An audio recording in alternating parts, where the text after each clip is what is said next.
Right guys, here we are back at Exehaven Harbour, and I think from the last time I left you we'd got up to the station and maybe that curve out of there.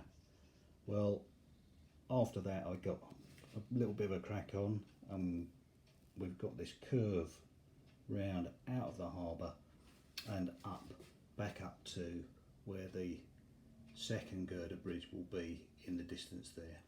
And as you can see, temporarily fixed is the extension piece, which will allow the double track out of Exehaven Harbour out and on to the girder bridge in the distance, or what will be there in the distance anyway. So that's it so far. So this morning I'm going to make that slightly more non-temporary. I'm going to fix the legs on it. I've got a little piece to fill that gap already. I just need to cut the legs and supports to put that on there. I don't know how much further I'm going to get today, because once I've put the legs on we need to let them dry, and the intention is that there will be a screw into each one of these once I've got the actual track bed in place. So watch this space and we'll go a bit further, and with the magic of filming, it won't be long before you'll see the progress. Right, okay, so moving on, this is probably about 5 days after I done the last clip, because last week has been so hot. And although it was remarkably okay in here, it was still warm, and it was that hot I couldn't be bothered working.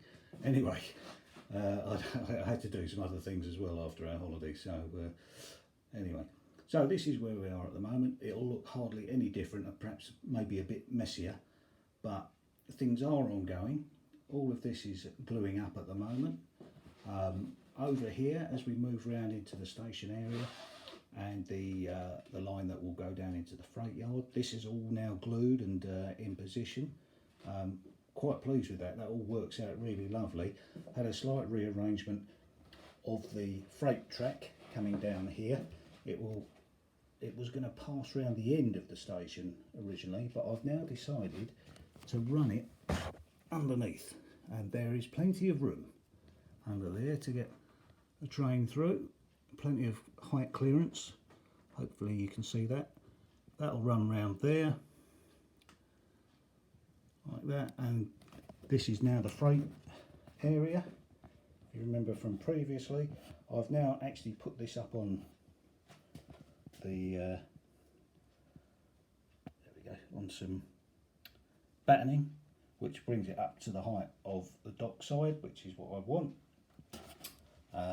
Down here, this little triangle piece will fit in that corner to bring us round to the dockside, where the I think at the moment, although it's subject to change, this is the passenger part of the terminal. But like I say, it's fluid, because depending on what I can move it, get in there, will depend on what we're going to do. So there we are.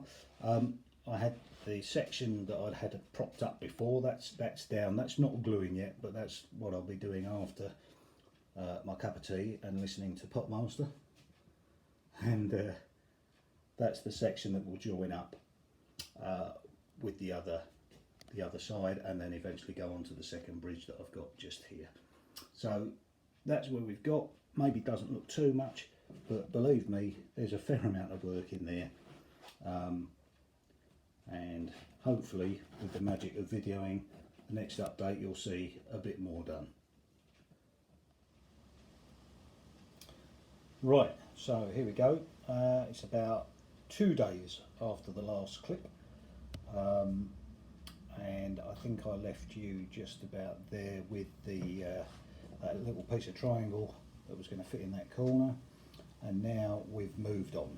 So that is the transition section just in there, which takes us on to the dockside. And just for the purposes of this video, I've put the freighter in there just so that you can see what's going on. And the whole of this is technically the passenger terminal, but like I say, that's pretty fluid, and that'll come right up to there. I'm not quite sure what I'm going to do with the rest of this yet, because my intentions are that will follow right round, and effectively I mentioned I was going to build a flour mill, which is still the intention, and that will go somewhere in front of those two blocks there. They're not there for any particular reason. I think I was doing, I was just checking some heights, but anyway. So that was that. So we'll come back round and we'll give you a full length view of the dock.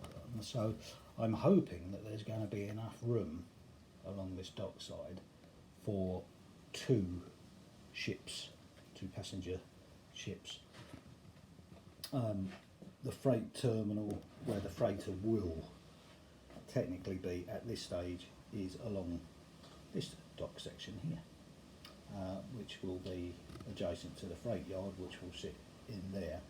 Although I have had another thought about perhaps putting a passenger terminus station there, similar to, I think Cunard used to have one at Southampton. For the life of me, I was watching a video on it the other day, and I can't remember the name of what it was called now, but it was, I don't think it was just Cunard. It serviced all the ships, but it was like a big building, and the actual train actually went into it. It was like Ocean Terminal, something like that.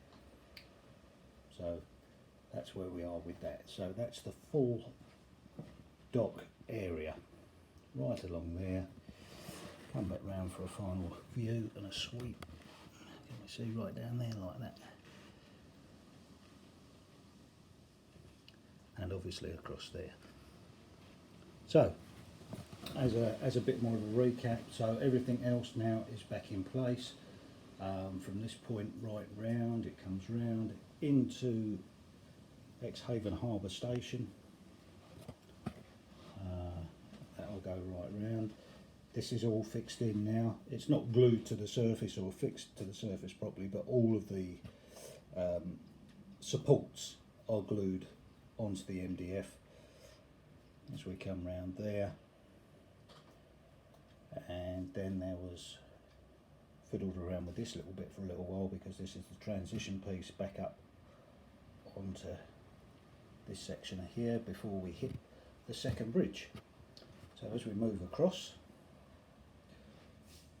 there we go, and this now comes on to the second bridge.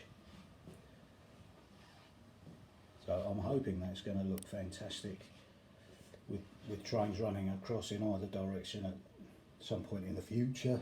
Goodness knows when that's going to be, but I'm determined now to get this track bed done before I lay any track. That's as far as I've got for now, because effectively I've run out of wood again. Just been on the phone and ordered some more MDF, which hopefully will see me through this project, or this part of the project anyway. Again, the bridge supports will be covered with that brick paper, exactly the same. I may move the bridge further apart, because there's plenty of room on that section there to move it over. This part here, I'm going to cut this back, if I can just see my hand, yeah, there we go, finger, I'm going to cut that across to here, just because then it gives me, when I chop that off, that's going to give me like a nice rocky hillside down to the river edge, and it just gives me a little bit more room to do that. Otherwise it's quite, well, it's quite tight. I mean, don't forget, it is end gauge, so it would work as it is, but I'm going to cut that across there. But like I say, with the bridge, I think I may move that over to the outer edge of here. It just gives me some options having it like that, and the bridges will be separated slightly more, and you'll probably get a better view. But as I've got it at the moment, I just put that together today, just so as I could see the two bridges really, because that's the first time I've done that. So that should be quite good. So as we come round, like I say, where we finish there on this next circuit round, hopefully next week I can make a start on that. The MDF will be cut and ready for me Monday morning, so I'll go down and pick that up. I can get on with that Monday. As for the first circuit, now there's that gap there. Now I think I'm going to buy another end scenic bridge for there. They do a really lovely arched bridge in a similar style to the girders, but it's an arch bridge, and I quite like the look of that. It takes 2 tracks, and I have actually made that gap 50 centimetres, which is the length of the actual bridge, so I will probably after this video go in and order that. So that will be there. Now there's going to be 2 other bridges here which I intend to scratch build myself, or if not, at least kit bash a Scale Scenes kit. I think a viaduct kit, especially for the railway and the road bridge. I'm determined to build one myself at least, so that'll be a future project, something that I'd look forward to doing. Make a change from doing this, because there comes a point where I just want to get on with the good stuff. Although this, I do like doing this, but it just seems to take forever waiting for things to glue, then you run out of wood, that kind of thing. I actually thought when I bought the last lot, I thought the last lot of MDF I was going to have more than enough, but no, you just sort of just eats it up. I've got lots of odd shaped bits everywhere, but not what I need now. So there we go. Just back to the dockside once more, and that's about that. Okay, so had a little pressie to myself this week, a little gift turned up in the post, and I found this. I can't remember, I found this actually. I think they had one left and it was a real bargain. A Great Western siphon, it's a siphon van, and I think I got it for £11, and it's brand new. I think it's been weathered slightly.